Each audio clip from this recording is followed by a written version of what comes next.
Te fatala fatu mole anganga faaloalo ile le tai aole. Male fo mai o le tatu tunu ui fanu ngale le. Tatu patipatia le lofa male anga le o le tatu te pau sidi de langi. O lana pula fai to tasi wana fininga loe te mailu sui fua malo wola. Ba ye ta pena ile nei tai aole le. Tatu te toe feiloa iai. Ilunga o le polo kalame o le ET Live. E uina o maa ua tala e le tūlanga le mautonu pea o lo ye le tawiringa le rorangi le leiwai taimi wale o te pōmale. E maua lunga lava le langona, o lo to a malie lo tātu o tinuu, o lo saunga le mūsa moa I so se tafa o le nei le rorangi. Fatalo fatuai le tātu polo kalame le nei taiao ma le anganga whaalo alo tele. Ya, marei fo maia. Whanunga le rei o le nei tai ao. O le pai e tele ia tumu mapule I tuau ma la taua inga le tai ma le vao fono ti tamama ainga. Ainga foi, tama, talo fatu foi le nei tai ao le tapo inga. Sua ma le vai whanua fo mai tu langi sa ole ma sale o mua ma le leo niu na sailua. Tama le manua tele ma to le whalenga fulu. Ma lo tapo ai, ma lo talo, ma lo foi le folau. Ilo tatu o tunu, ilo nao te lenga. Alo fafo ile nei taiao ile mamalu le whainga ruenga ia la o sta ranga lau tau whaanono ngā manu o loo manuia matoa ai pea Samoa ile tātou wholaunga ile nei vai tau o lau tau whaanono ngā manu fo ile na ia wa wholau ile ngi male sao Samoa maua tātou tu vai ai ile urua iaso le masina no la lima o le tātou wholaunga I le nei tūsanga luas fulu maratasi. Whaftai ma lo te talo. Talo whātou fo I le porkalame I le nei taia o le vasenga o ta māma tina mātutu o le atunu. O lo o talo si e pēa whai walo filima o tama whanau o le atunu o lo o salalau ma tala whaauto. I so o se tafa o le rangi e whātanu ina lo lātou wala winga I ngā luenga o tofi e ngā lue ai. Ma sa ili manuia ele ngata le tausinga o lātou ainga. A o le wha malama e sue, ma tiro pea, I le atunu pele, e le mawhai o le ngalo, Samoa. A lo wha aftai lau tau tāpua inga. Ta lo wha tufo I le tātua tunu o lo maua, maire nei whaasilaunga I lo tātua tunu I Samoa, maua pea tala, o lo toa maria pea lo tātua tunu. Whena foi la vai ngole tunu I Samoa o lo e mai mo mai porkala me leita fa ta fatu de tato porkala me leita ao yele ngata foi na o so se ta fa le rangi o lo ma sani no mai mo mai yai lo tato tunu ya tu ile nei fa fitai le lofa mo le ngale le o le tua wa tato wala fa ile nei taiao I tala fia o le ola foi mai lo tato tua le o tātou sanga iai ma tātou wheloa iai I le nei taiao. Le nei fui taiao wala whai mainiso o tātou ainga I le loi mata malingi o no le malanga le maliu ma le o titoa. Ia lo tu tele pea o lo soifua le atua a mailo na nganga I wha mawhanawhana I ate oe. O na o le wholaunga wā whea I le maliu ma le oti a mi e se pele I ate oe. Tātou loto te tele pea o le savalinga lava lea I tātou te ui umai. Ma lo le on sa. Ia. Mana tu sa manuia lau wholaunga I le nei vai aso. Lunga la lo ia leo wa tātou. Fatua au loa neia ina wa ta pena poklame nei tai au. Ina wa talo mai lau kamo le mo ia kia. Anko, o e lo o ngei o le aso mo mua me. O whape, wow. Really? Already? Wa tātou tu vai le aso mua mua o me, wa 5 masino le tau sanga le o tātou savalia. Oh my God. Ka kusal mele wa iai. Ka ko vesi ai lo ka ko la fir ka ko fefe le mol koviki. Ka ko mai fai ka ko palo ka ko pisa o. Ai ka ko ke I fololingi ka ao. Ai fai mai lo male wati le mama lu o Samoa o la so mo mua le nei o me. Io e. Nga e feeri le mo le vavio le tabilinga ole te usanga la tau le tatu savalinga. Ya, mana fatalo fantatu por klame. Ile nei tai ao. E iei lau tala e fia toa mua I le tai ao le nei. O fai tau pea ma o muli tai pele o ngā tutono le vai aso le nei se ia o mani le tai ao. Na o to e siaki e lava le tūlanga o le wa fia I nei le atunu o fiti. I le whaama I le nei o le COVID se fulu maleiva. Now, o le update la ta mai la o fai tau ane nei le tai ao. Fa se fulu maleiva cases. Le o mau e tutono fiti. Fa iva. Ai o te iloa. Ai alonga ato se lua vai aso kalua a maka lockdown I a fiti. I le tele o vai ai te tele. Ale malo o fiti. The last I saw was Nozori. O le siringa a pitonu tele. O le siringa nu tele I fiti. Pole a ai tele fo I fiti te pe usua. Le sivanga. O le wa mato na whaia na to lockdown. Now, o la me wa we lau tano wali tu I fiti. Mua. Tama whana o le tunu o lo a onga I le university fiti. Wa tu vave mai lava I lo mavo fau tama whana o le tunu. Ia po whana o le tunu. O lo a onga le university fiti. God, I hope you're all right. E le o se mea le lei le valavalai mo tau ainga I Samoa. And believe me as a parent, it's not easy. It is not easy. La le me o whailea tala tuis. Wha mole. Wata wha mole atu I tama whana o le tunu. Please look after yourself. O te le o I loa pole a se update o lo o iei sufa. Lea iei le. Universite lea. Ai ole mea mua na le wa nga ina iei o mafo fau le tai ole nei. Tama whanau le tunu o whanau Samoa. Mua o loo a onga le Universite Fiti. Lua o loo whaia onga.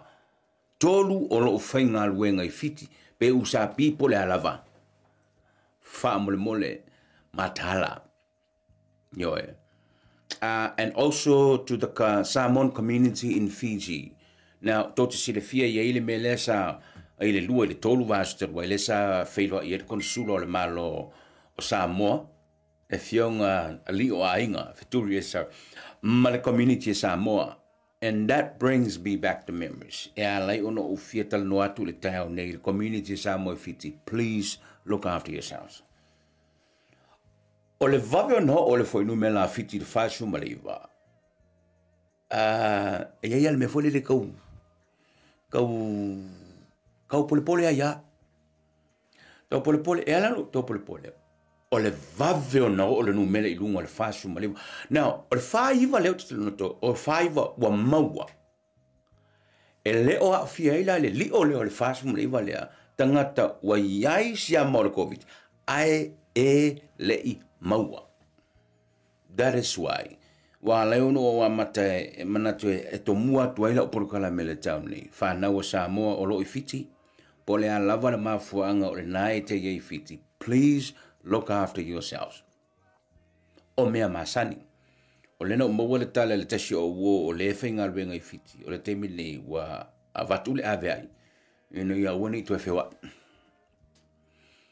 Whae tete le toe so ona whewa I mea e le te tawai ona whewa.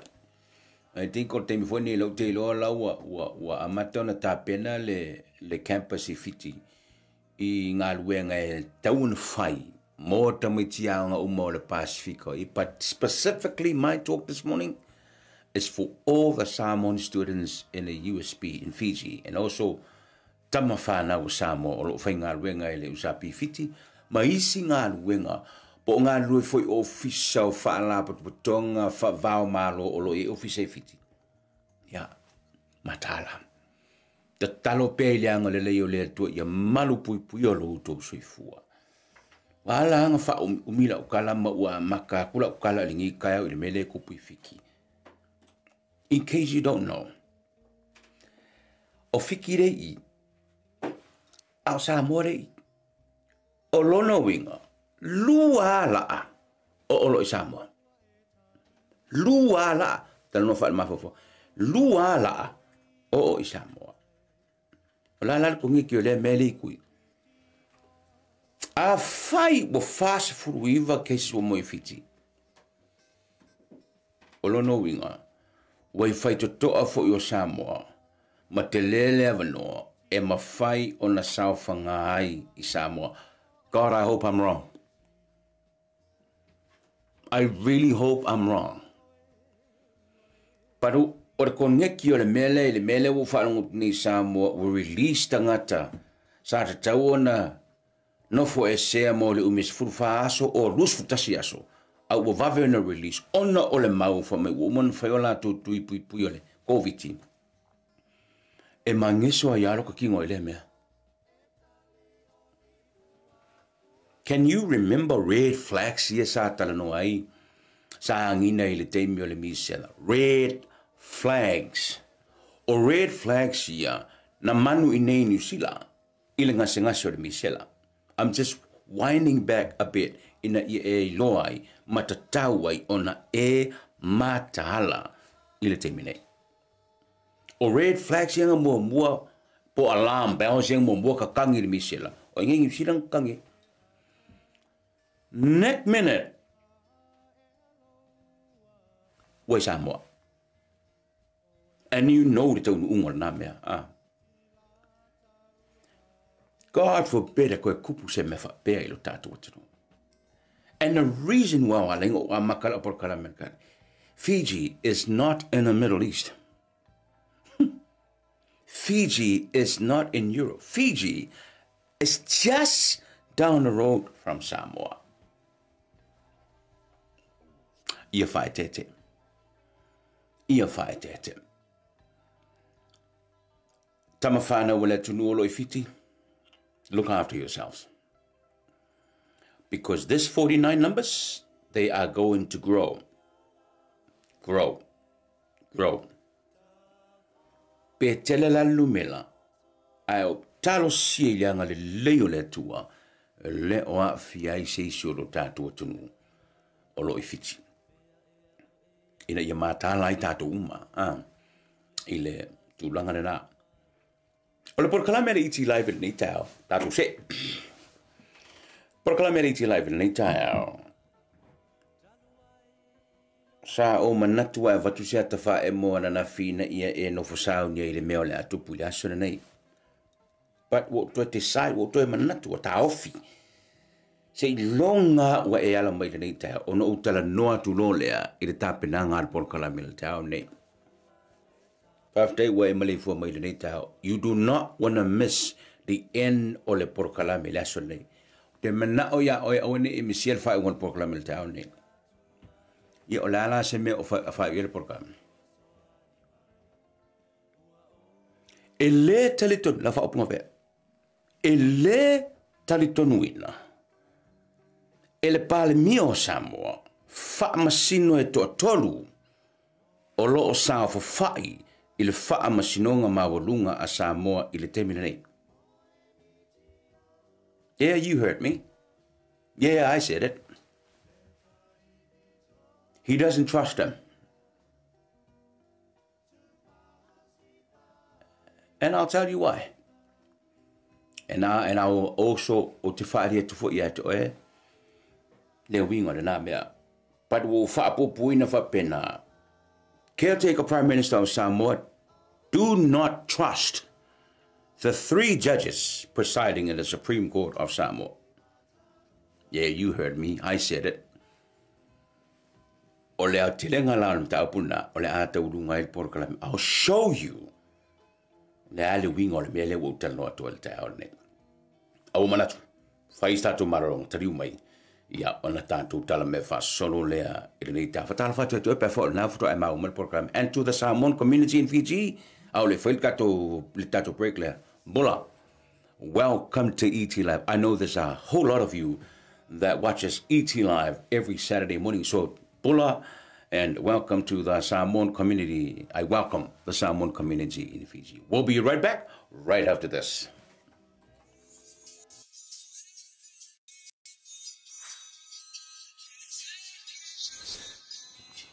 Hi, and welcome to number 8 Orakau Road, Mangere East. I'm Tangalo Manasi from LJ Hooker. Now I'm excited to show you this beautiful and magnificent property right here in Mangere, because it's only 10 minutes drive to the airport and it's only a minute walk to the train station. King's College, and it's just walking distance to Middlemore Hospital, and only 5 minutes to Manukau City Westfield Mall. So let's not wait around.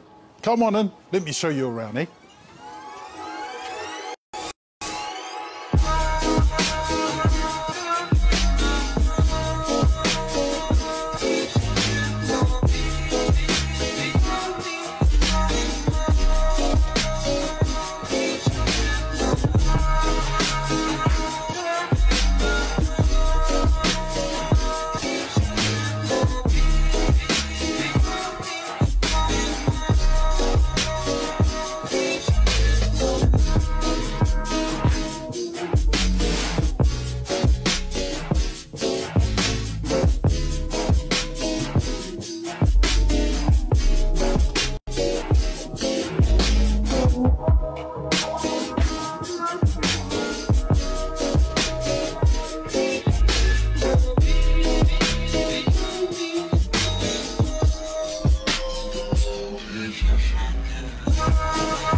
Well, there you have it. Now you've seen it all for yourself. So why don't you come on down, check out our open homes on Saturdays, and let's make it happen.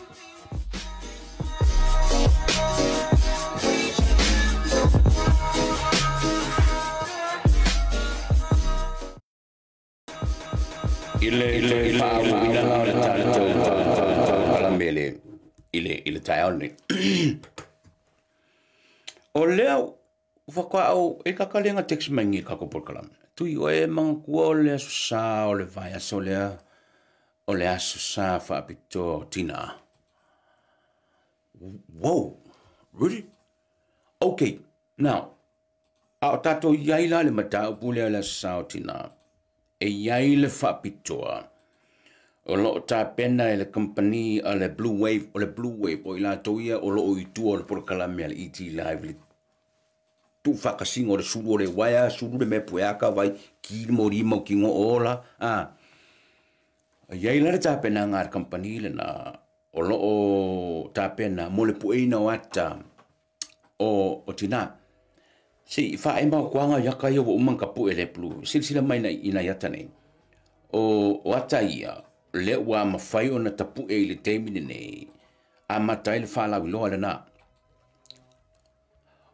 o le ata whapitoa a mailo tina e po e lo nata whawhengo fiela tala a mailo tina e po e so nata o le po e ina fo i o ata nei o lo o i nei i le ofisa o le Blue Wave la e umai e te tilo mai ai a mailo tina o na la tau teu leo lo na la eile na mapu e sonata o ata na wana o se awiwi le na o ata so far e toi titi se vaenga o le tatu watunu o lo o mai ma poka la tu wavano e pua iata o la tau tina i la eia fa Samoa so rono winga la o la o fa matalanga you have today up until Sunday next week. Saturday next week. se mulina o le whapitoana. Now, o le tau o le poino le atana nei whatasei ma le whaia le leo la e o le tina. E tolu se lau tala New Zealand. Yeah, I know. 300. Now, here's why. I don't know if to away to take. Wa ngā fo woso fo lo ma fo oka kwa kaunka. Yo ele fingo fi. Ele yam se me kongo. So se me tangata. A e mawina, ba e fa tawina, e te fa pele ma tau si fa le. Now, 300, you spend 300 e pu e la tau siotina. Peter wo mai molotina e pu e fa tasilo ruata molotina. Nothing stopping you from doing that. But as you can see, yata yeno fa aliatua. O le quality o le ata, mala e o lo o inei official blue wave e fa la e tina, including you bam now yai. Una pu e fa tasile leo le ruati, ona watu leo le nata. E no foi blow up le ata fa te le. Io na fa kakire lungo. Kau mo sitting room, ma me fa pena. Here's what I can suggest. Mo to olo o ifafo New Zealand. A olo tinale in New Zealand. Here's my suggestion. If you want it, you can contact the Blue Wave office in Aukilani. E fa tonu yele po ino le ata o siotina. A uma una poe. E lafu atu. Pe I meli atu e le company I ati o I Australia po Amerika po whera wale ke iei. Le ata o sio tina. Io na le e wha ale matulanga wha pena. $300. I know it's a lot of money, but she's worth it. She's worth it. Mother's Day. O wai la whakula la kwale. Ang o siya so kama. When it comes to Mother's Day, you do the best. 300, yeah, and I know there's a lot of money, but who do you spend it on? Your mother. And wouldn't that be nice? Le umanga frame de leo lua kam shutina o na tu le lungo lo sitinu. And now, for those of you who are watching the program from Australia or other states, au le ni New Zealand yeltina. Wouldn't it be nice? E watu le ata leo na nofu le blow up fati le frame faki de le ata. Ona tu ule ilo sitting room. Every time you walk in there, although she's not there physically, but that photo represents her presence in your household. And only 300 New Zealand dollars. Yeah. Check out the Blue Wave Facebook page. That you need to hop on there. That's the one right there. Blue Wave Facebook page. But let me tell you also this one. A fai for your oil in New Zealand. I tell you, my lieutenant, I put that in Blue Wave. Ya ni au te unga. E te mana o e te ulele yai loutina mapu e lonata. Whaonga. Ai ole a yei pele o whainga luenga le Blue Wave I. E whasosong yaku singa mele kiki. Whaapupok singa ina ia whamanaya tili ai. I'll tell you what. O le tele o inga ino mai pu e lonata. Matua. This is what they've been telling me. It was worth it. It was worth it.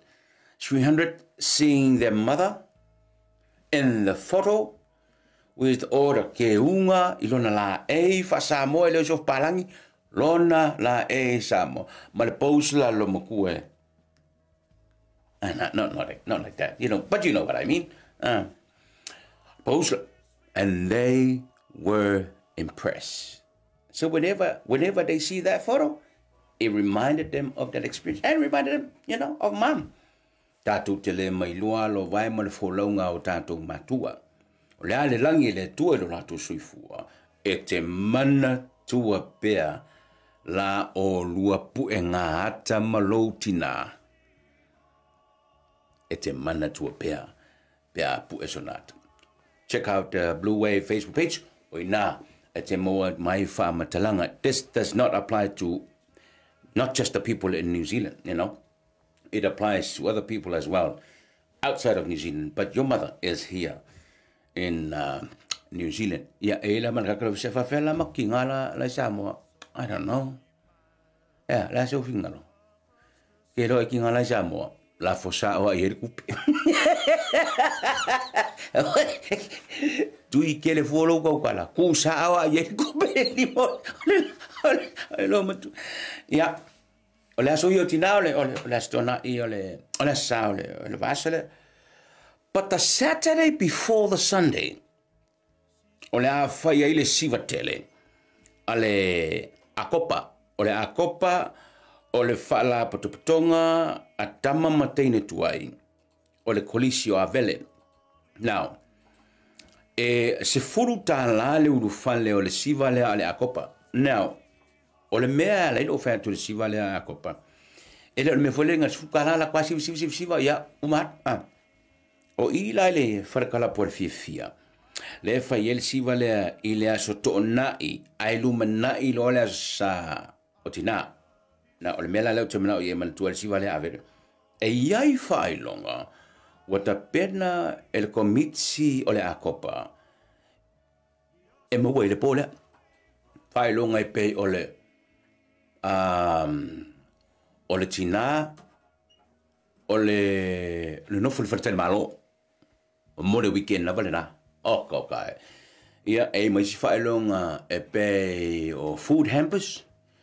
O si fai longa yengo fa longa le siva le. Ola la ka penga foi la copa se size 2 upu fa fingo fi. Ta pena male size 2. E kingi e ko nga ia la sauti na ile sale so. So ele ma fai la un ngofungo fa o il fale le sko ile. Ke ia ele paka ko size 2 yo. No. E ka nga le pasa ku yo. Ai sfuruta la le u fale. Il siva le ale akopa le na fa ile fifia il sto na io va so sau fa long fa ptona lo ta pena il executive mole fa mo na ole taia ne ile fela por kala mo te ia ile tu me le vo ale iti live al ftelenga ya tia foi le tusi mama moli mai le malu taia ole ale o fenga luenga ale iti live so le ftelenga tia malo fa tai le ngale le pa ole me o leo sa ngi ki mai le makoki o le pan pop o ke leilo e tale ni ale ftelenga ya tiel te pena ino le pan pop ale no ko fok ngir ka le vela a o le kamala fo le o pi ngiu le kama pani popo a ele ya ke ola ngumela ki e ka o ki e ki video ka so pan popo Molau malu tayao. But for those of you who's got TTS number, please pass that around and recommend to your family. Ele ai se fai pangipopo makaukia in Usila nga e kukusa ma kia. Foi la kus e o maya ka mai ke le mokwe le ke le fase. Le ta total me fasol a uma malolonga le. O te loa, wa uma ona e fai tau I le tele o tala tustusi e whaata tau le keis fwele le Samoa. Mana tuale mata pule ana tofia I e komisina fai palo tere sui whao popo le HRPP. You know the case I'm talking about. Wa uma ona e fai tau le tele o tala tustusia. Ia makala fo ia ole wale simu. So oi, makala nga ka umailo angkolai o. Makala nga ka umailo kasena o. Il men kupu ma fa longo o il makeki markango ava pero ta hone o te mana o uma ta pena o na fisa pu el fata nongale mana tasi to mai tai tu stalan sinia o le Samo Global News se fulu ma le valu te usanga le ngalwenga fa tu stalan o ile sai to tonu o le potu fa masino ila songo fua le na matai de keisle ma le lulu la solo lo luor que es le mala wait fa ngur que es a woman now la mal to mate tu stala le a wa ese alo fai kau ese lo fa long a fa matala mai le tangata sa fai I to tonu le potu fa masino ele ngata ina fa matala me na fa long ai a ole ai fa matala foi me na iva ai ai ile fetu fa inga fa masino mai tuelua ina wa mata na fanga solo mata pule mai la fua mala sunuru a umana manolonga o le fa matalanga o le mea na tupu mava ai yai le tamai ta itu stala. When we come back after the break, it is the story behind the story, if you know what I mean. We'll be right back right after this.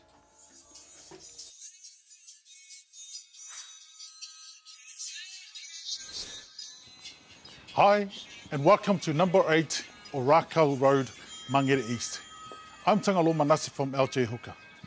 Now I'm excited to show you this beautiful and magnificent property right here in Mangere, because it's only 10 minutes drive to the airport and it's only a minute walk to the train station. King's College, and it's just walking distance to Middlemore Hospital, and only 5 minutes to Manukau City Westfield Mall. So let's not wait around. Come on in, let me show you around, eh?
Well, there you have it. Now you've seen it all for yourself. So why don't you come on down, check out our open homes on Saturdays, and let's make it happen.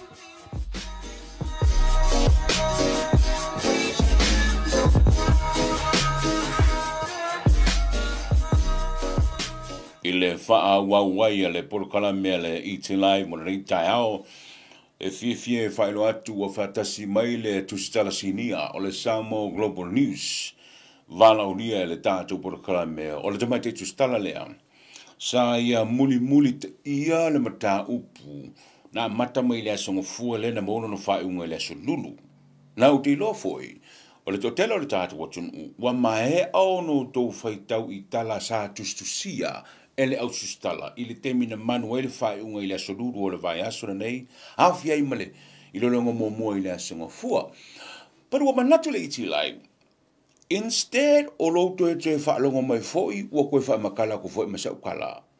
Ai sili ai, le alu o le iti lab, e au mai sao se tusitala sinia, sai to tonu o le potu whaamasino, I le asunga fua, ma le asululu.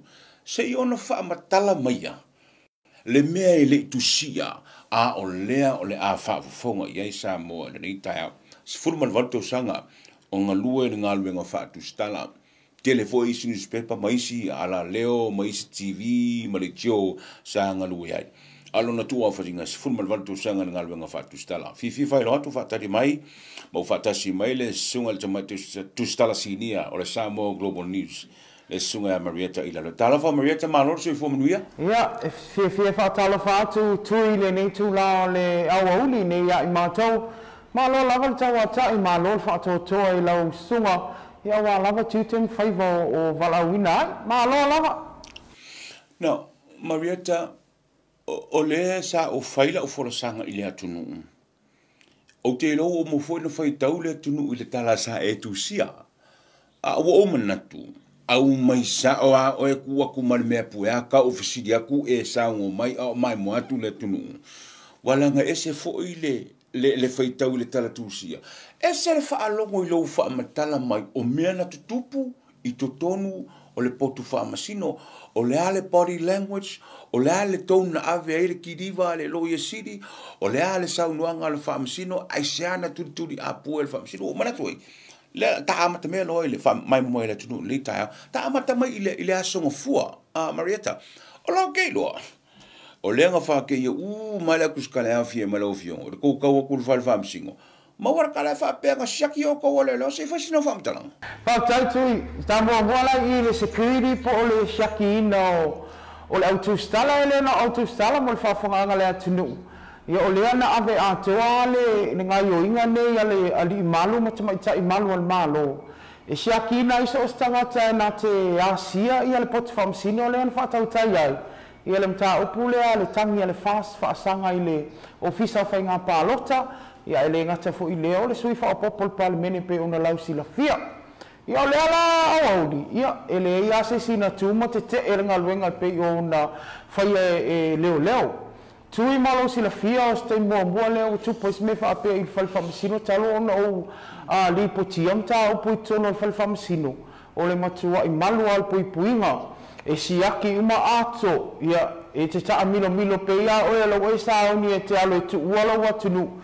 in Air New Zealand ia e aha ia tu na mena te fasal lau mai e lau sunga tui ia pe ia se va inga na le security pe o le sitting ia ai na usita ia umai nei tina nei ta mama tua ile ngata o supporters for ia le tu ale fast ia e fa pe fo ia le OEC le HPP ia manisi fo io nai tangata le atunu ia ne fa pe o na awai atu a le tu e ona sile fia le atunu na li miti pena fa ata pula al fa no me la to e tau ona u fale tono al pot fa am sino ele so ona u fale ise pe la voltele om ta op masani e ma fai ona tap wai o le tele la vala tangata na awai atu ile aso ma fua pe no e fa siringia ia na tap wai atu la vai fa fo ze tu lo ile fale fa masino o ha me na fa sa ile le no to wa ve tu no potu fa masino Marieta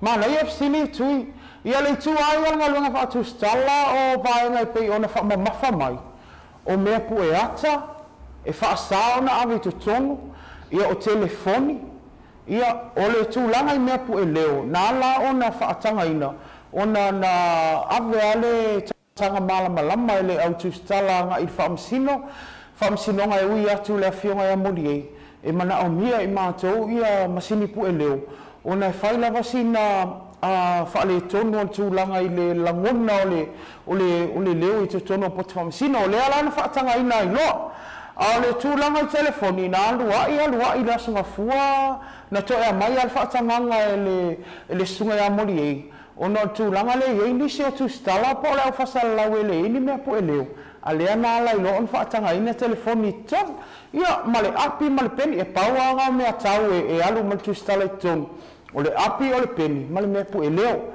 au se tu langa la se mea pu e ata ia e whaatali umatu I fafo se ia mai ang tau Marieta ile potu ona no winga lena ave wa no winga Marieta o le sa ave tonu le potu telefone le famsino ngo maulunga fa fele le vaengo le potu le sa fa tanga mo le autostala e pe ona maseni ai sa ise allocated area mo le media ma nai a tele siri tui o le siri vaenga e ona mamalama ma tu te fa fitai ai le cooperation ale pulingo famsinonga ele fa apea sa uva ai taimi wa tuanai o taimi nei o tele ana o mai fa mua fionga fa amsino ai mai se pulenga tau fa amsinonga I le ngaluenga fa tu stala o le lava na ia ile kona na tu mai ai ia lau e fa nga ina le tu stala tu si ai fa mau al ta o nei na ma vai lava vai ngo no fonga e fa nga ina le ta puai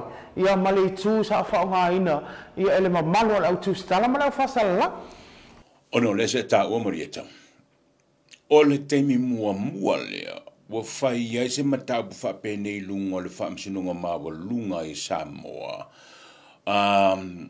o le la ofisina tu pea what was it like ile temi na e sa valia tu tonu tu lai e sa vali mai lo fa masino tonu la sa fa longo tonu le potu fa masino ile temi ma nai a telele le facility tu ai ke rola kali e tele la valangona na o ya tiao ile avea io o stangata tu stala o le vanga mo sala ngona lo o fa ile le tala Now tai whape waku wai anga a maka. I was very keen to know what's gonna happen. Pole hale mea lela pole hale whaasolonga ole o mailonga o mai e whaamasino le asunga fua lea. Awa ole otu lena atu e mātou le asunga fua. Ole ana fia iloa pole a tonu ale tali mai a whaamasino. I submissions i anga avako ele vaenga le ofisa o whainga pālota. Ele strike out motion. Pe ole autu ale o mata ope pe ole mato atu ele asunga fua. Ia, wa FC ringiala o langona na ia tia. Yeah, I was so keen o ki fia iloa pole almene la atu po kuwai anga a mata. Pio la ngona na o ia tia, ia male tulanga velele. Wa mako i makalakala o mai ia le whaalongo se i tulong o le vaai. Wane i misi se me tono le potu whaamisino. Ia le tulanga pio nei, ele amatanga o le ilo ilunga i lea, tai au la sunga fua. Ia wa uli. Wa o leo o te pea na o le sodunu le na u langona tua i ele whainga lea sa iai. But o te le, so o ai la whaamisino, wala o te iloa o le tamate whaamisino, ia ni wawa mata tua tangaloa, i whapena fōila fionga ia le sa, Tele Rapi, i whapena fōila fionga ia vui, Clarence Nelson, so tolu la whaamisino. O ai la na amata mea o whaamisino ia tolu. And what was the first thing they said? Ina wa amata, ole a fionga ia mata, a fionga ia nia wa mata, tuatanga loa lenta ita ia le pano. O ia pe o na amata mea mai, e ala i fesili pe antu ina mai. A ole tele lava lao taimi i fesili ia ila uia whaitawa tu iai, pe i tele lava le whaalwalo e ave mata ia vui Clarence Nelson, ia ma le fionga ia le sa tele, ina ia au mai ia la ua natu. E tu sai o le strike out motion le pe tu inatu ia le official o whainga pālota. Ole ofisiri la ia na amata i le whaamsinonga lea na ina wa mata na ilo le asunga fua na nga i le fast pe na nga i uma i tue lua. Mana ia le ofisiri o le pe an sila fia o le strike out motion o le ana ave nga i le na ave le official o le whainga pālota nga i le whaamisinonga e whaasanga i le mata opulea le fast. O le tele lava la whesili ana whai e whaamasino. Na tu ia tamaita i loa ia la fionga ia maunga ia whaapea le tamaita ia miro. Ia e tusa ia la ua tāpenanga i le tali mai le strike out motion. Pe ala le tele ofisili na ave anga i tu e tauan ti tilo iai. Ia le fionga ia maunga. E pe on taita ia laitu ia malisunga ia miro a o lei tu ina atu i tolu ia suwinga tala whaopopo e ala la ua tali mai the strike out motion. I'm sure lava Marietta suwal tau sanga o launga lue whatu stala e le nga kai nga maaki lau whaalongo i saunua ngā whaamasino maritari alo ia but was sharp fo i lau tiro le pick uping o le mele o le body language a whaamasino ma le tone of whaamasino ma le reply alo ia. Was it something that you were able to pick up i ke mira? I le tuina mai la fesili tui la uia tilo i la sunga fua. Pei foi ona o li potia tua ia ma whaare fu fina ngalo to tele la tinu i la to la flafonga. E pei lava na tinga ina ia nai tamaita ino ia ona o itu e pei o nai loa le e afionga i whaamsino sila fia afionga i whaamsino. I te tauan tau tanga ia. Pe ia lau tele siri na mafa nga i le afionga ia maunga. Ia ai meise fo i o mero. Tu langa nei pe o na o ia tu inga fisili nei. Ai na o le tele langa fisili na nga i mai lava i le afionga ia vui. Ia ai meise le afionga ia le sa. Alo winga telefoni inga mai na wha manu lava le sui wha sino sili i ele fionga ia niava mata toa tangaloa ai na tu whatever noa ia vui ma le sa e a mata na tu i fasili tamaita i lo i o tu al faso sao le i le vaai atu i ai le whaatilonga o ngaluenga whamasino ne to atu pei lava le la ititi esta i vinga le sawe se fasilia ala fionga ia mata ia nga imta o pule ua fasilia ia vui ma le sa pe la lango mai fo ilele ina ia mai o ia tu ina to talia fionga ino ia ai pe ala ma mafa o la uia va ai le asunga fualia ia o le fionga ia vui ma le fionga ia le sa pe ona tu ina mai tamaita ilo ia e ala i le la tali atu, i le strike out motion. Te lo fo i fesilia na ta pena ia li ia fionga ia li i wha masino. Ele i koe alo ase whaingo se fesili. Ala la sa wha funga tui ta pena ngā atama i tailo ia. Na le lei ale le tali alo ia. O le whawha anga le tunu ai mese tui i a wale la utile tilo ia i le tali atu a miro mamunga. Peina la whawhitaia le tui na mai a vaenga ia na mai whamasino. O te iloa na le na toi ta pena i lo suinga po le amended motion. Pe on na faila matu ina tu ile vano e faila i le asolua mo le sila fia ai le faila la mta o le asolulu bo le va ona faila ia fa poponga na pe ona tu ina tu e tanga ia fo ia fia mai tu mai tai lo ia le tu le fast pe ole ngana la ole fo la sanga le na faila so fua pe ole tu tanga io o a fia mai fa masino i tali pe ona tali atu ai la fia mai a monga fa pe miro O te loa Maria, te tele mea sa langa ma tui feside ia wha masino tamai tai lo ia.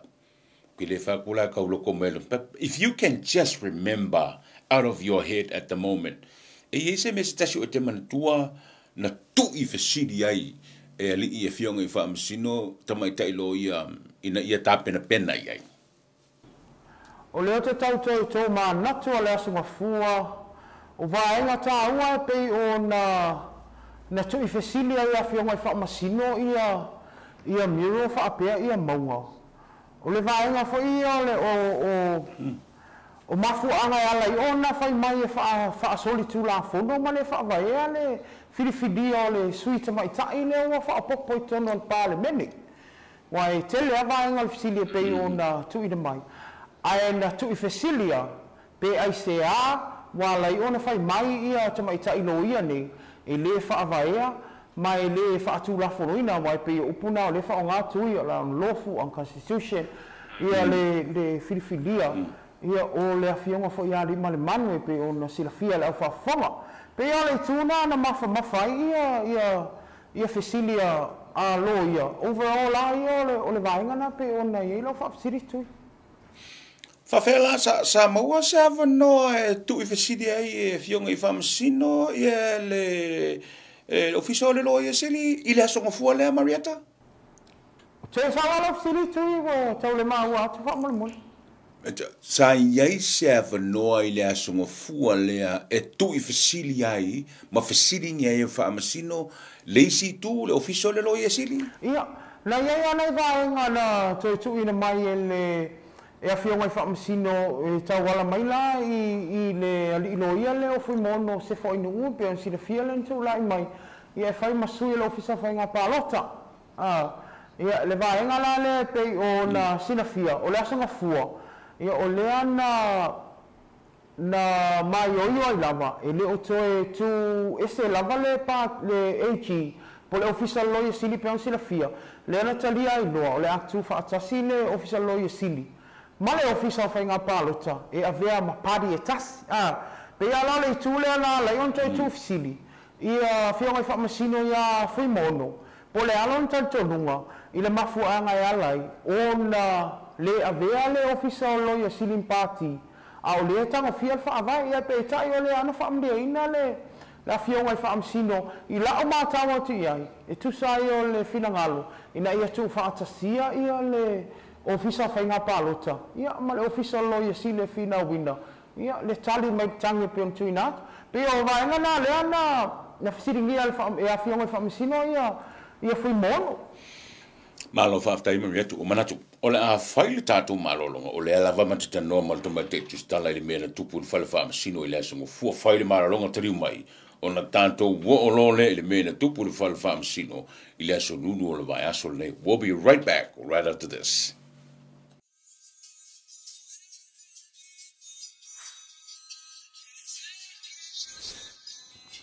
Hi, and welcome to number 8 Orakau Road, Mangere East. I'm Tangalo Manase from LJ Hooker. Now I am excited to show you this beautiful and magnificent property right here in Mangere because it's only 10 minutes drive to the airport and it's only a minute walk to the train station. King's College, and it's just walking distance to Middlemore Hospital and only 5 minutes to Manukau City Westfield Mall. So, let's not wait around. Come on in, let me show you around, eh?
Well, there you have it. Now you've seen it all for yourself.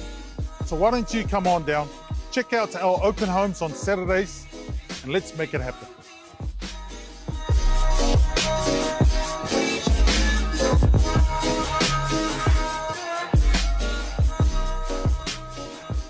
Ile toe faa wawe le iti live le ta ma le tanoanga ma le tuma te tustala sini o Samo Global News Marietta Ilalio. O lea na ngatara ta whaatanoanga Marietta. Ile mea na tupu le whalwhamasino, ma whetuwha inga whamasino, ma i tue lua i laso ngufua. Now, ave lom submissions i laso lua, o mailo i laso lulu. Whaisa o whaamtalanga Marietta. I know it was a different tone altogether laso lulu. Le se whaisino whaamtalanga. Malo, tui, malo, lava le un sai. I laso lulu ala ia le uta o mai laso lulu. Ia I le savalivali atu I fo I lai tono le potu whamasino e tā talia. Ia le amatalia I o tauru mango le nimi tā upa I pe on tāpua ia. E ese, e saolau taunanga, e ese fo I la uia mā tāua tu ia. Pei o na iai ia le tūlanga, tauru manga le whamasinonga le aso lulu. Ia e ala I fesili alo ia e mese fo le tali atu. Wai pei au le mamafa. Ia lea lava o na whaasanga tonu mai. Ia I le susunga ia, le afionga ia fumono, ia po le sunga ia sefo, e pei ona tau mwhaia mai, ia le fina wina o lato strike up motion. O lea le mea na tuli a pu e fionga ia li I whaamasino ma le fionga I le sui whaamasino sili, I le teimi a toa sa tu I whasiri e I le lo I siri le malo. O le vaenga pei ona amata mea, I le afionga ia vui. O le vaenga na tuli au pu o le whaavae le pe on taloina tui. Pe au na silafia I o tele toi tā ina I tua o le vaenga whawha tasi, pui tasi a.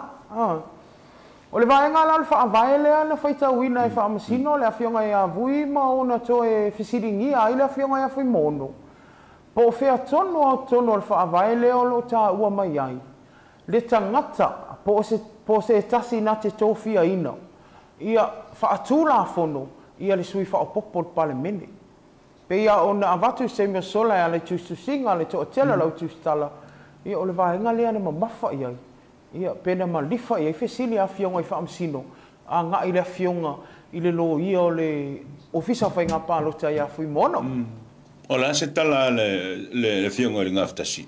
Ia o te vai atua le ngā whatasi na toa lava. E uia I la uia mātau tui I tū la lima le awha lea na tū la ia le fionga le ngawhatas. Nei le whaingo fia lana fi nau e ala le lato tālu sanga. Ia I pei tai, ia o vaenga tū la whono le pei o na tuli atu e le fionga le ngawhatas. Ia I le ima whai ona whaamlia nei, ia fionga I whaamsino. I lana ia tau mwhai atu. Ia aolo o tuli mai lawe a fionga I whaamsino. Ia le ngata te mai tai sui whaamsino sili. Ia I whaapea fui ia le fionga ia vui ma le sāteli.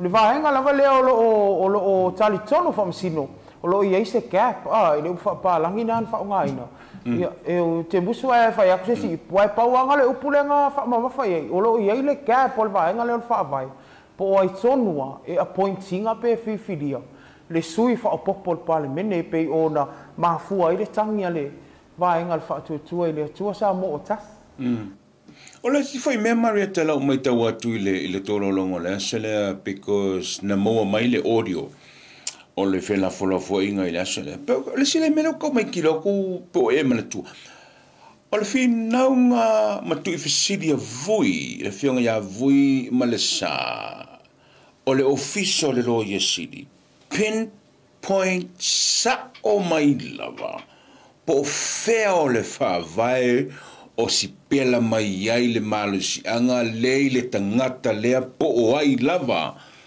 ua sei ni ai lea o le malo mamafu ai ona la tō whaia le tō whiga but I heard e pe ta woso lava le fionga i le sui le official le lo yesidi mataua mai le tūlanga foi le o le Electoral Act e kaua mai le Electoral Act ki mea ngā e kau wha ainga mai but somehow these judges are so sharp with their thinking and their hearing. Pinpoint mai na ole mea le tasi ina ia mala mai fa masino o sa le Marietta. Ma nai a tele vai ngala we mai tui le sa le tulanga na we ta ua.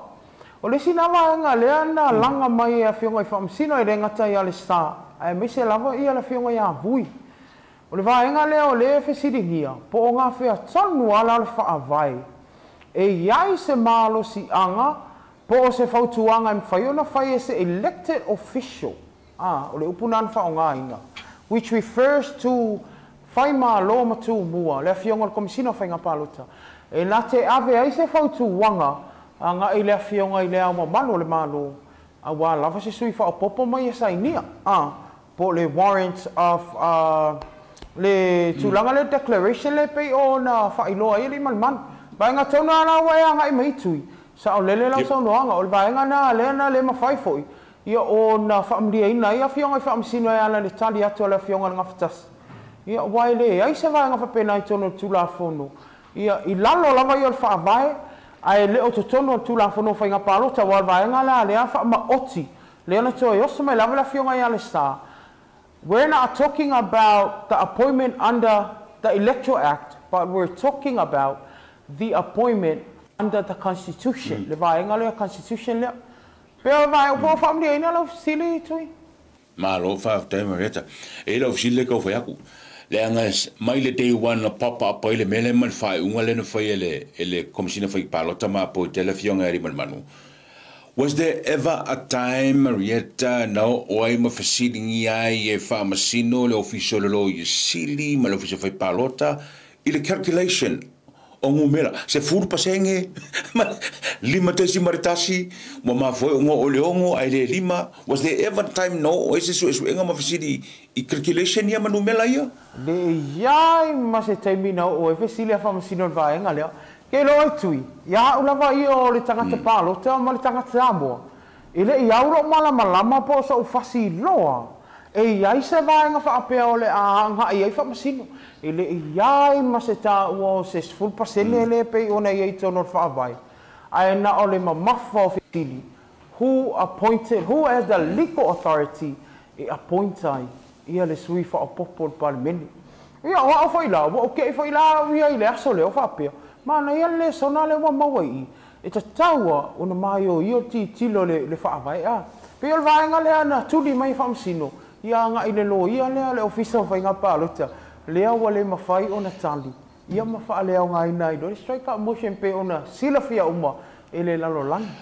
I think Marietta tau ngā tele ma e leo le tau ngā se le upula le tau ngā tu I think o le upu whapretania lesa eta ua mai sa lafa fo e fionga i whaamsina on whose authority fasino mai le whaavae le kangaka i ele authority e whaid whiwhiringa sa la whawhenga o whil whaamtalanga o le whasila le whaamsino i le loia si o le pule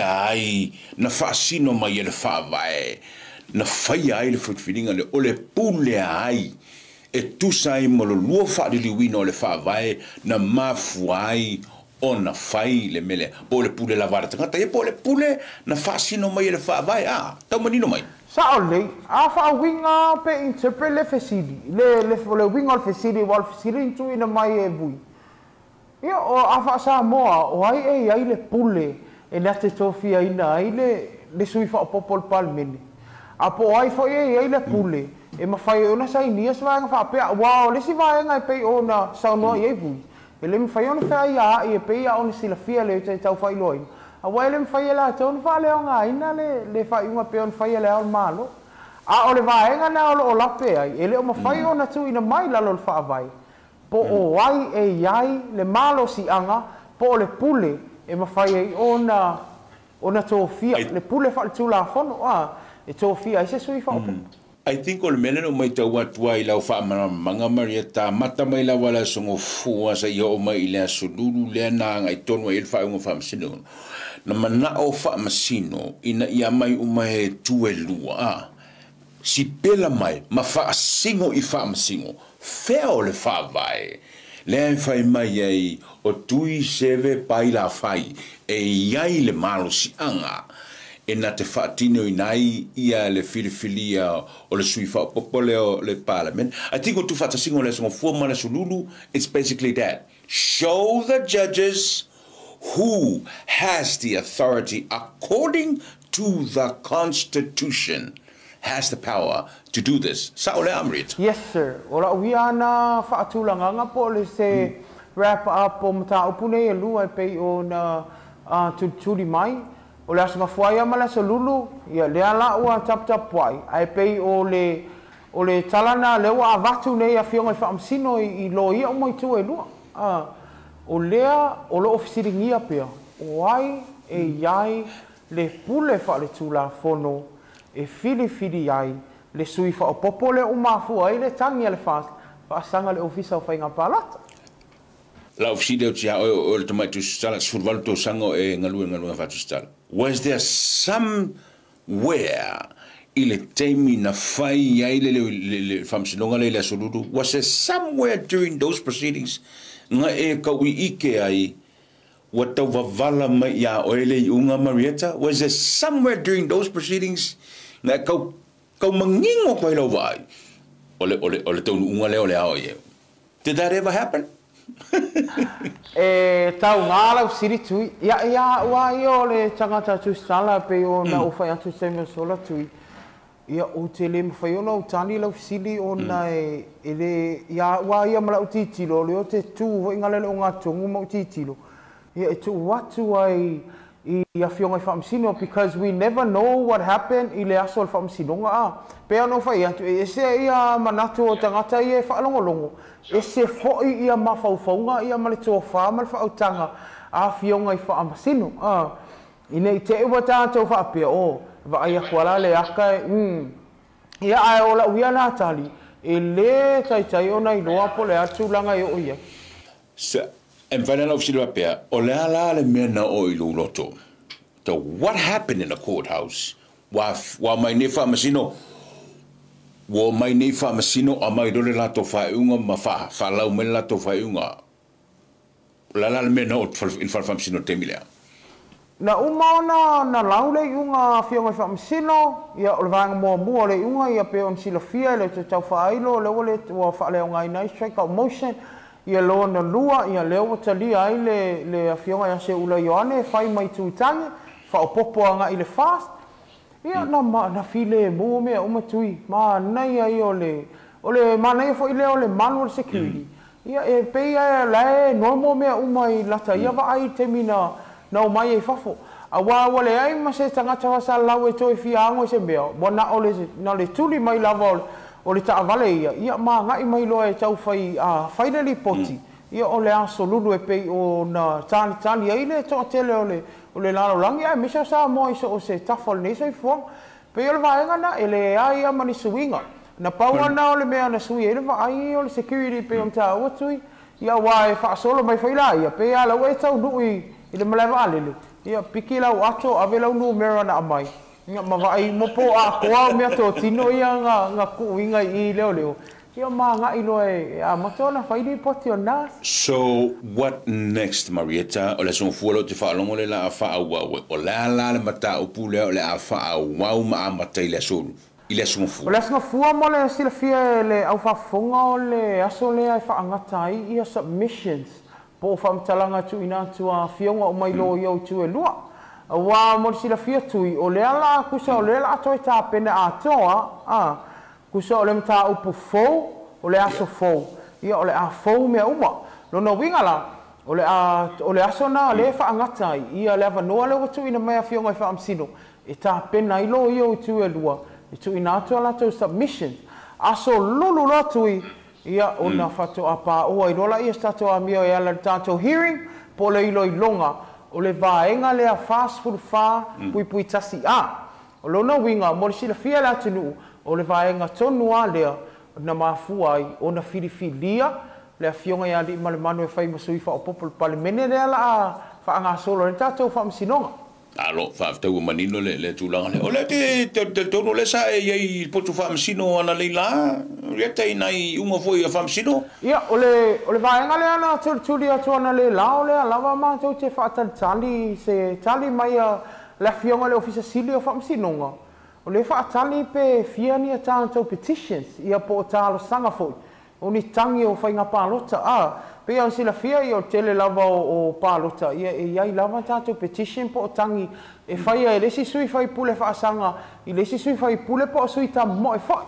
Ia o lea lae o mele taimel tāta noanga, e le i maua mai lava se i unga, pe fiani petition, o na o lea na whai loa mai e a fionga i le o ofisa o le whaamsinonga, na whaato a wha mai ane le tasi la wa uli, taimi a mātou, ia le whaauluina atu o tātou petition, ia manatua vai la atu ia le whaingo fia le whaatulanganga ia ma tūlanga whapena, ia masala pe whato a mō, me se tali le tūlai a whare whapea, i le taimi a mātou. Mālo whaftai Marita whaftai tele mo le avano, mo wa ile avano le iti lai ve te whamaniu, no le tūlanga i tūsol whanga solongo le whaamsilongo me le songo fua, ma le saluru whaftai tele mo le avano, a mai mo le ore te le iti lai, manui e tele whea mga luenga le whaunga le nevai asa. Ia, whaftai tui a whapena fo i tiu tela o whea ngai ai, whamanuia le atua, whaasoi fua ia.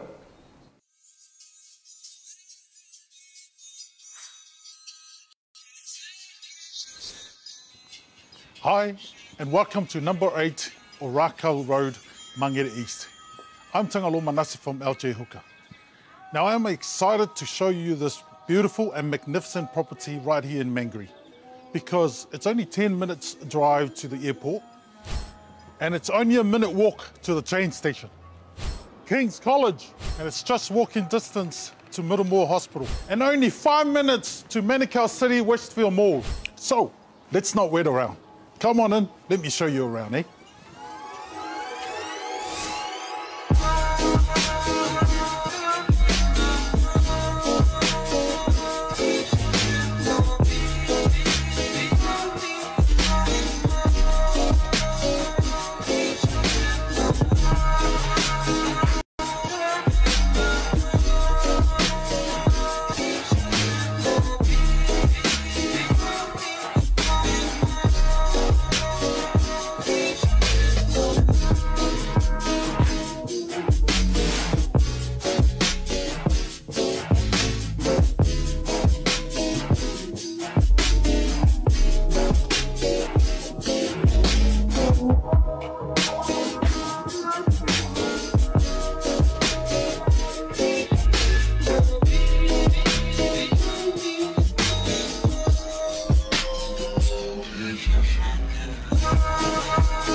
Well, there you have it. Now you've seen it all for yourself. So why don't you come on down, check out our open homes on Saturdays, and let's make it happen.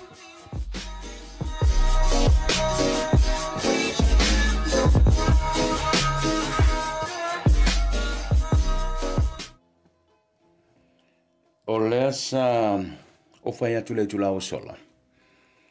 O le whātananoanga ma le tamai te tustala sini o le Samoa Global News.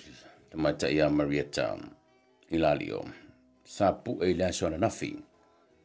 Au tau whai wi unga ruenga i lea sona nafi. O le lai tamai tau mai sa ofisiri munimuni. I e fia le au whai o ni tangi o whaudu. Tēnā mani whainga pāro tēla tunu. Nei le tai au le na whasararau mai le Samoa Global News. If you want to read about it, go on Samoa Global News Facebook page. Luas fuluvalu. Tangi ua whaaunu. O le whainga pārota, leana tēnei. E se fulu whātangi e whaasanga i le japipi.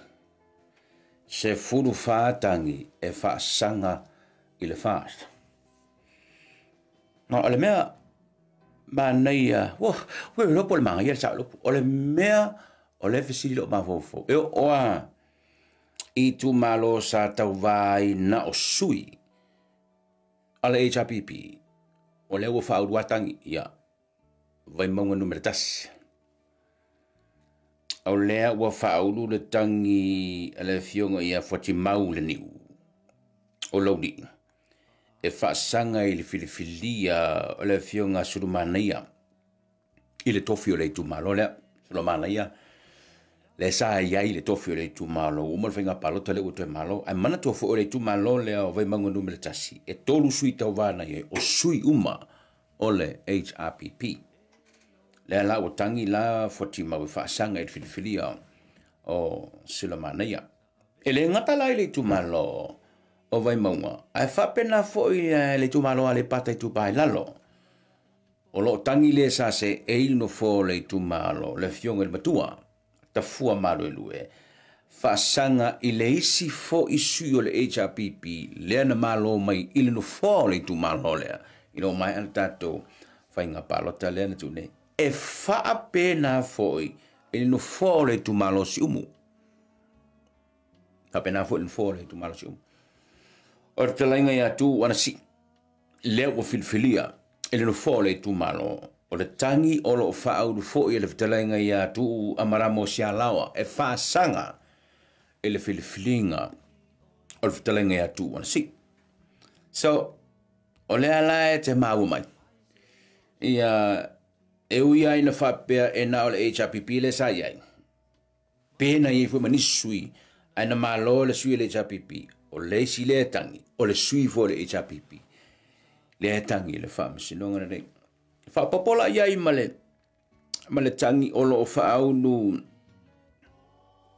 i le sa vea maministalango lango. O le sunga se yuri Wellington e se yuri. Le ua manu malo. Ai o le tangi la e tawala mai le fionga ia mawala i wapa te si o ahim. E tangi o le fionga la ia mo le ma sa tau vātu to tasi an independent candidate. But ili tu e ngā malainga le mea orkasi le sui o le HRPP le sa kau vā tu to tasi. Tangi le whaasanga i le toi whiriwhiri o le sa vea ma minister no lango o le sunga se yuri Wellington se yuri. So nai tangi la o le si foi la o ye pere di poti le Samoa Global News. E o foi la le fast. O isi o tangi o whauru. E mai i le vaenga whau whai le tautua. E o ale tautua e le sui le maro le palota. Le foi whauru ala tau tangi. O le tangi la momua. O le tangi e le sunga i atu pai a vala sa wainaya. Whasanga i le filifilia. O le fionga i le te mai tai whai pule. Ua filifilia le nufori tu maro. Le sunga muripola na losa. Ale murio o palauli numera tasi. O le sui le tangi o le sui le tutua. Whasanga i filifilia o muripola na losa. Ia malesi la sui le tutua. O le fionga ia afualo Woods Salele. O le teitai le o le tutua. O le tangi e whasanga i filifilinga o le o se e nei no fole tu malo. Le fionga pulea i whasavalu whai matasua. E uina le ini sui o le tautua na malo le palota. Ai le tau fia e fo ia le tangi. But I think from memory le tangi lea a fualo, e whaasanga le filifilia o le fionga e pule ai. A fualo was the third runner-up. From memory. And Tapua'i was the... no, Afualo was the second runner-up. But Tapua'i was the first runner-up. I may be wrong, but... Ole tu pao ta mai tai, tinama ta mai tai. Le was e ini nufu le tu malo fale alupo. Sunga le tu mai tai lo ia au le ota tima le avai. Ole watangi ia le sui al fast. Le fionga ia fuyono tenina Crichton. E whaasanga i filifilia o le sunga le tumata iloia, ai au leo ta tima lea vai. E whapena fo'i ia matamua se manu wa sati sili purufano lo sui o le fas. O le tangi e whaasanga i filifilinga o le tumata i whaipule. E tawala mai i le sa vea minstau tupe, le sa se e unfo. E fionga ia sili e patuyoti. Ia, Onai e whapena wela I fast woman candidate to mata Nora Leota.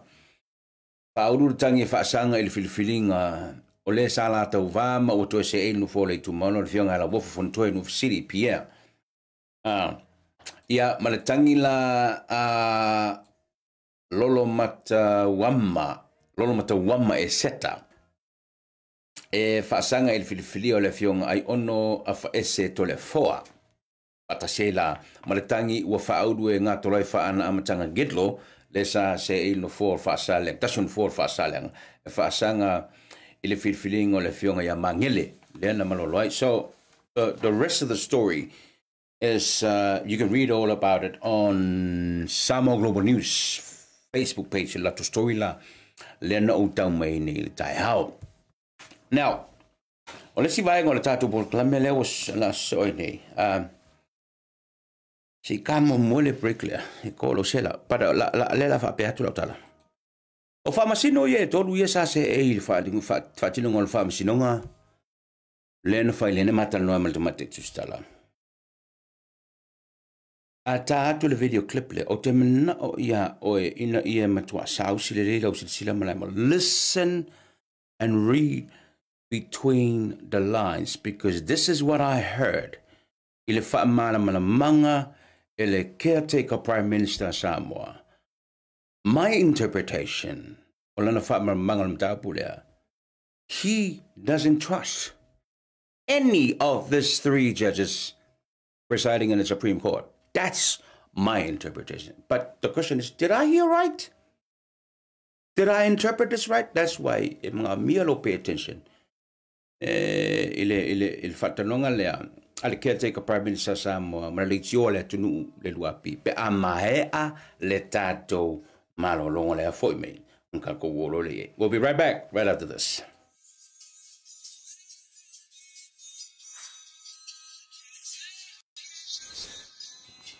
Hi and welcome to number 8 Orakau Road, Mangere East. I'm Tangalo Manase from LJ Hooker. Now I'm excited to show you this beautiful and magnificent property right here in Mangere because it's only 10 minutes drive to the airport and it's only a minute walk to the train station.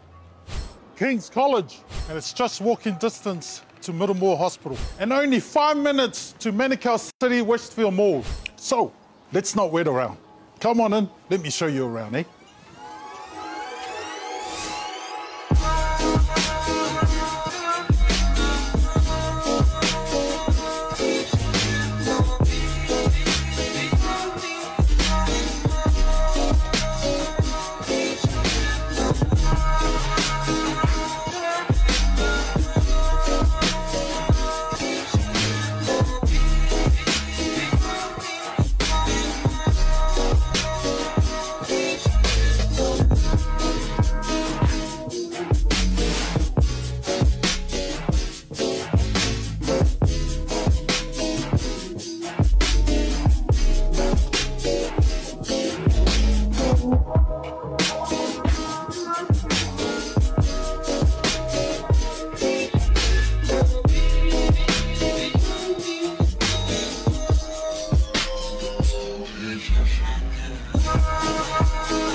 there you have it.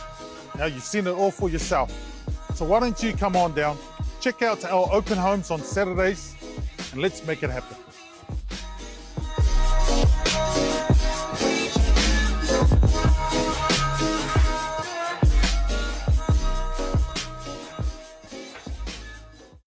Now, to the video there, I want you to pay attention.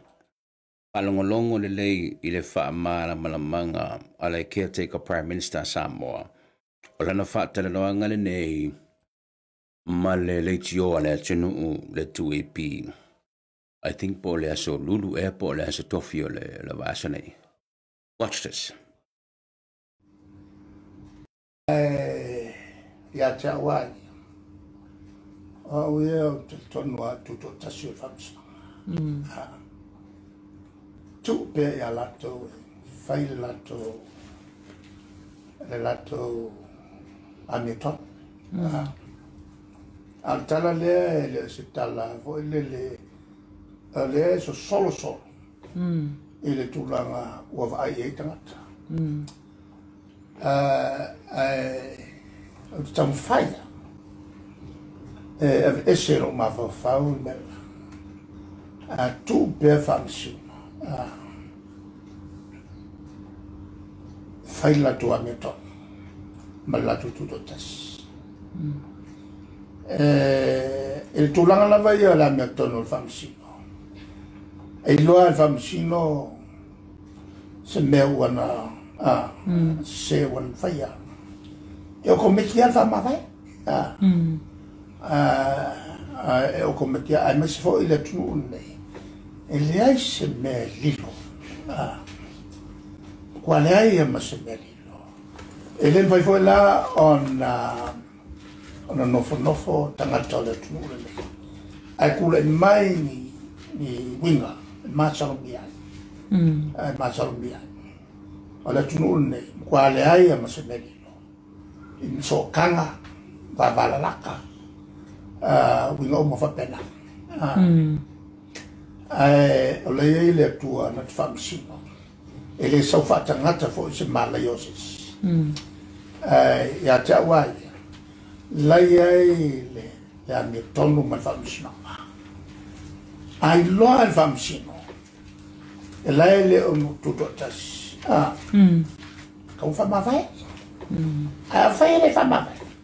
Ya tawai. Ya lo. Lai fa maonia. Ai mantuofo. Leia se me natia. Elo uma la ku nge lo se tu no e. E me fai ngai se me. Ai tawai tam fai. E talitonwina e tuto tasio famsno. The dignity of the court. The integrity of the court. The court system. La le walu me e fa sallo la. La le fa inga me la. I fa sallo ngani.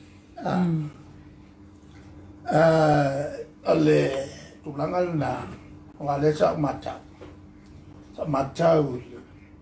mele saton fa tete ya sa fa pitu ena wat tala mai el comité ya le femme sin a fatio sa lek kom fatio awa e winga le fatio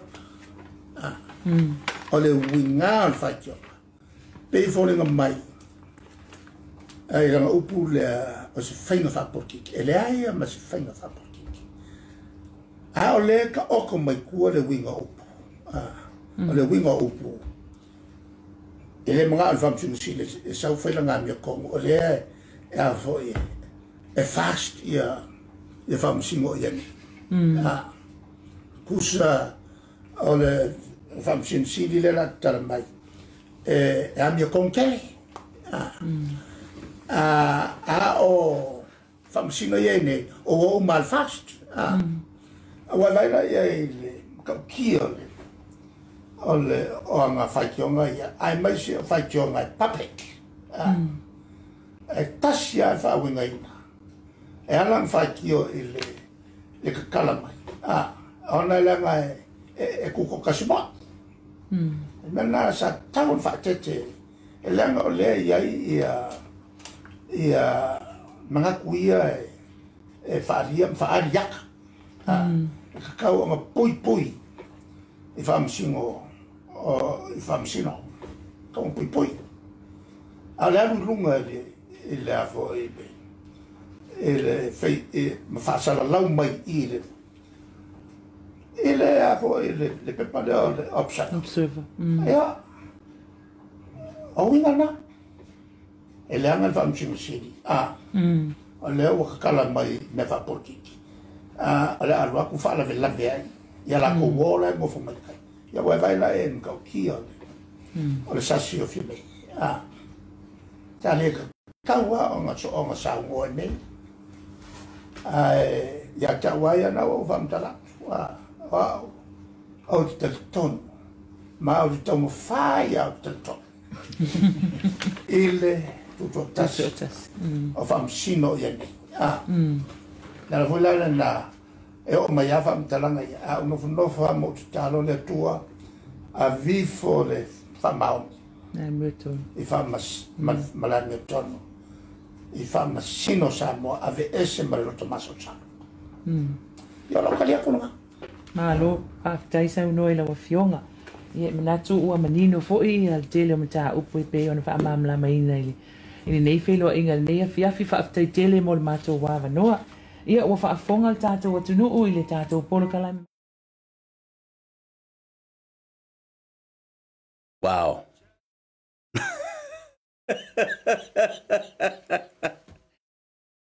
Just wow.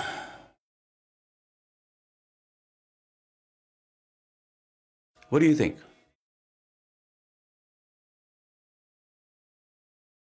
I'm sitting here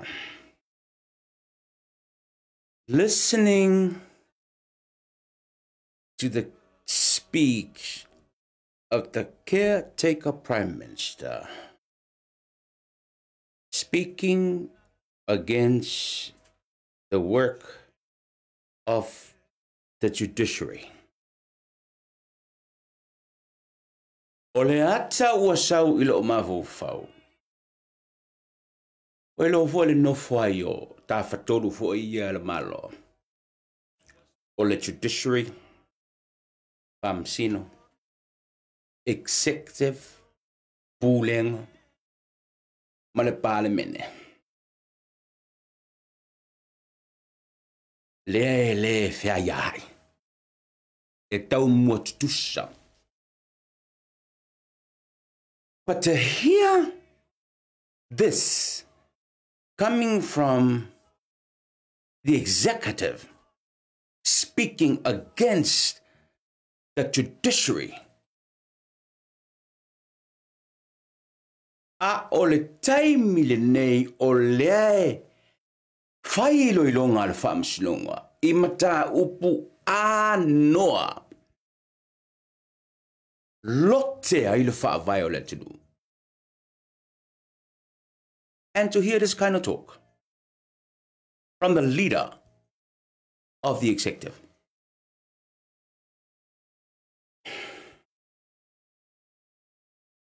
Wow.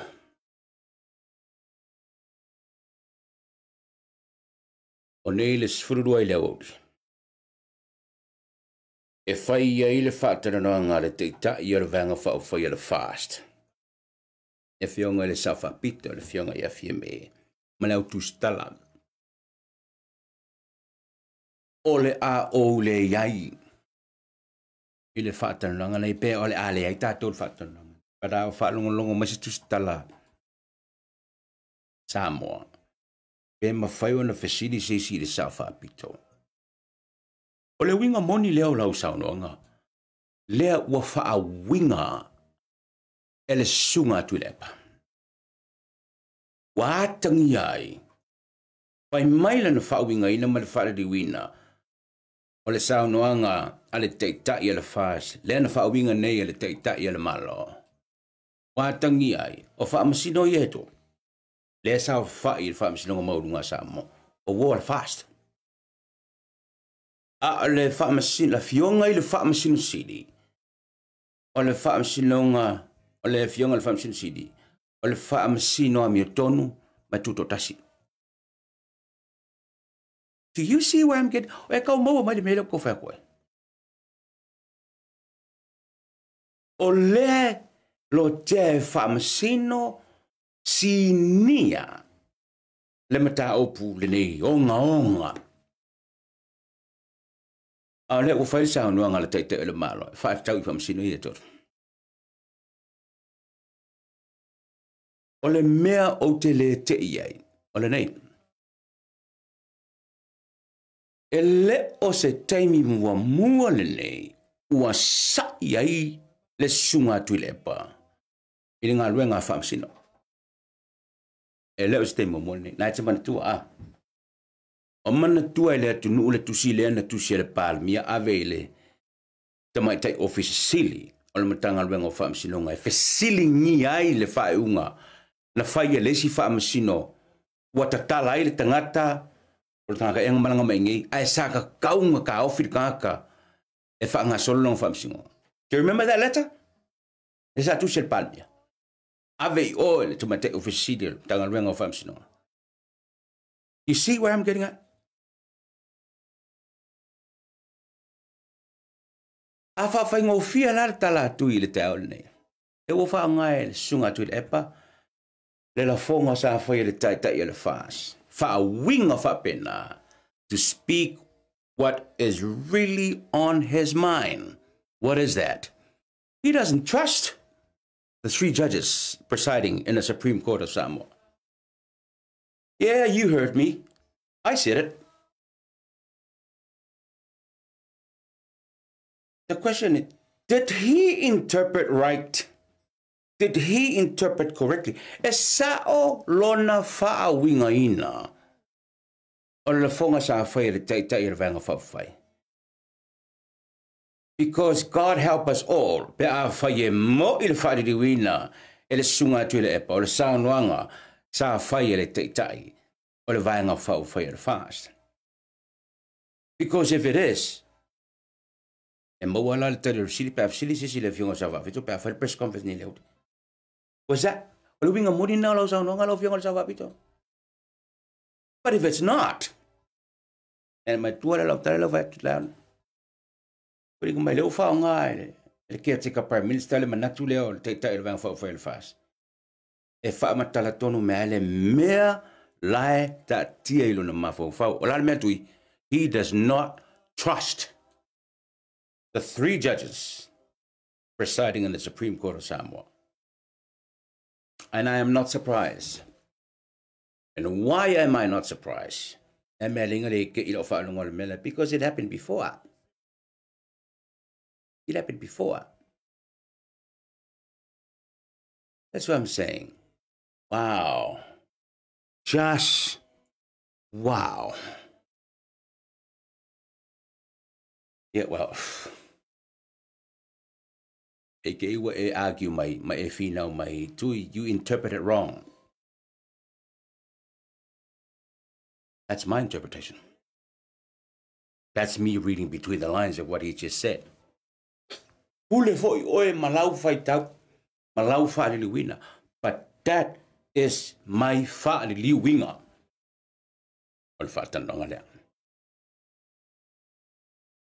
Wow. Just wow.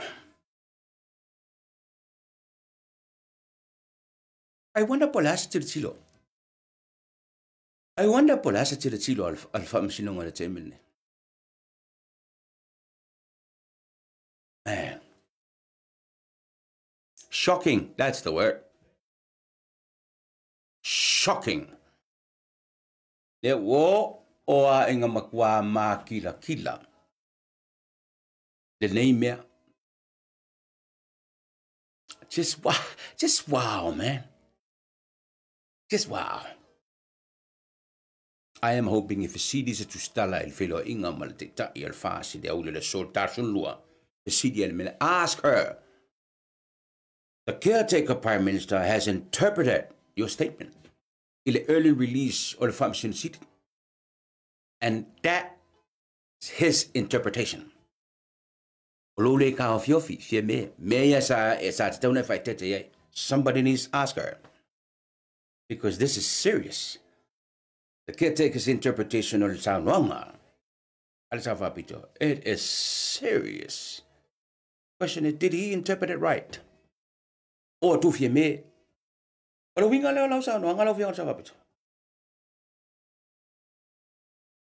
We gonna allow sound wrong.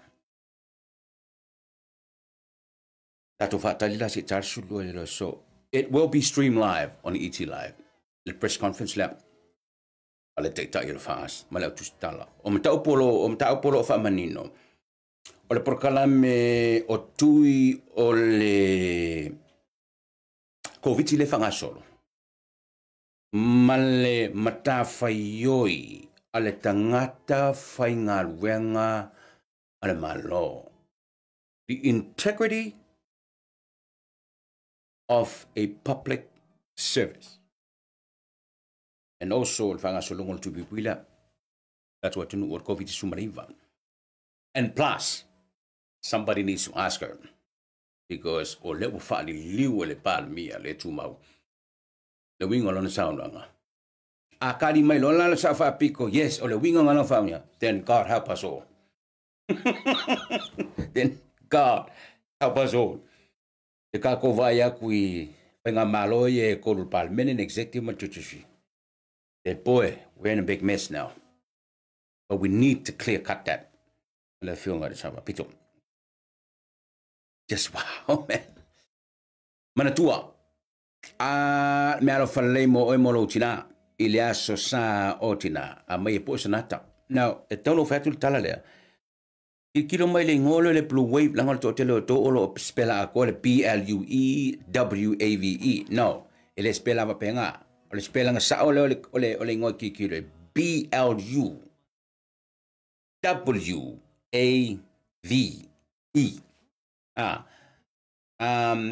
Sekila la ko Facebook page. From tala to umaya ya mena. That's the name that you need to look for on Facebook. Bamana shatalo chinamana tua to tala.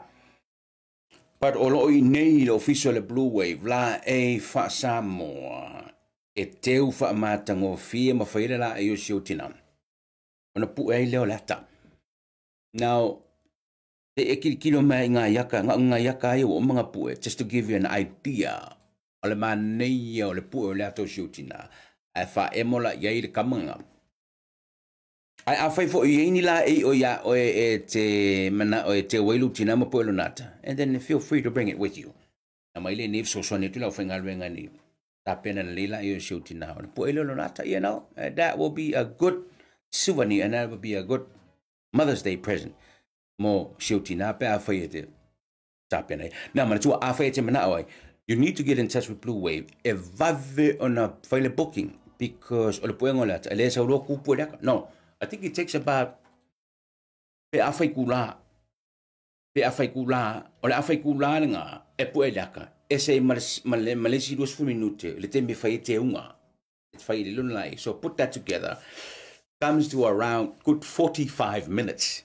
Eta pena ele puena la tolochina mal faile le lunai e matulanga fa pena. That will be a good present for your mother on Mother's Day. Bavin fa sote militatus o le la le Blue Wave le fa ko o le ngeli ngofuanga le Pacific Business Hub in name. But it also if you want to do that for your mother, you can organize through the Facebook page nga ale Blue Wave. E nga tele na manatua o le siva tele o le aso tina ta pena ele maftanga tamamatin tuai o le kolisi o avele. O le siva lana fe fia ile aso tona ai alo mana ile sa. Why you need to go to that siva? Momua elenga te langolango I tapenanga le akopa mo le fale rei o le lomua ya vele lua e yai fa longa o tapena el committee ma fa no malo ai setina poni tina il pona kaso nga fa longa ole to fa fuele e se fale ten malo au fia il nga fa kal malo ko fa inga ma lau maluta ya o ka ingais e se foi na fai longa o le ta pena mo meu food hampers e se foi na fai longa o le ta pena le a copa fa fengo fia le ka penga le size 2 e king i ko ngai o le aso tina ya fio mai la le si wala na ile aso to nai a lu mana i no ringo le next Saturday ta pena ngana si va le a copa mo le fia le tatu ai talo toi foi i tama matini tuai uma o le a copa nga ke whērua ia oi o, whērua ia nge i, ka whaua nge o, nga sau ai kiri kiro koe mingo sau, vai, au e ki sing. E le se aonga, au sing le aonga. Na e te sira fia, e ka ulo le ngo avele, e ke kurunga e sa vani, ma e kiri kiro, po lea se mea o ngā e te whaia, po lea suingo le ipu vai, i oe, po le kuwhaingo le pepa, po le kokonga lau sifurukala i le wha moe moe. It speaks volume. I lo nganga fa vele. Ya, ala tape nangale na ala tato por kalamele nei tai ao. Ole mama mai ale tato tenu. E yai le temin over ai tu nei fo i le tato Facebook page ala tu tato por kalame. Le matan longa mal sungal tomate stala ya Marietta. Chale. Ke le fo i mea o lo le lo kuskala.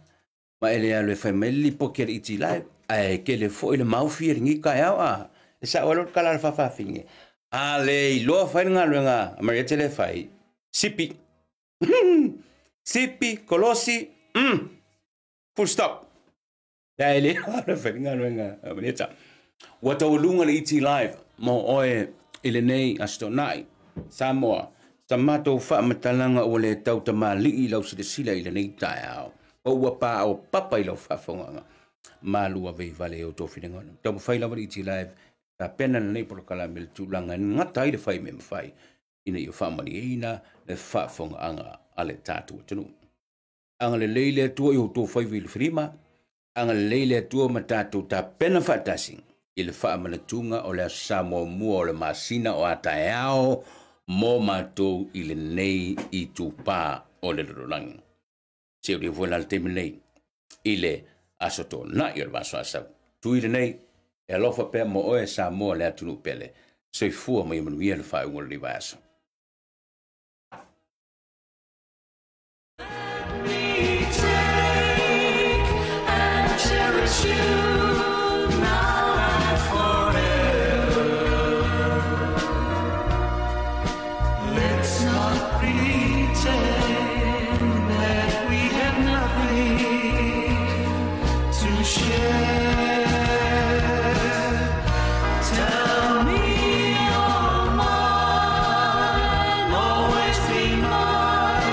Now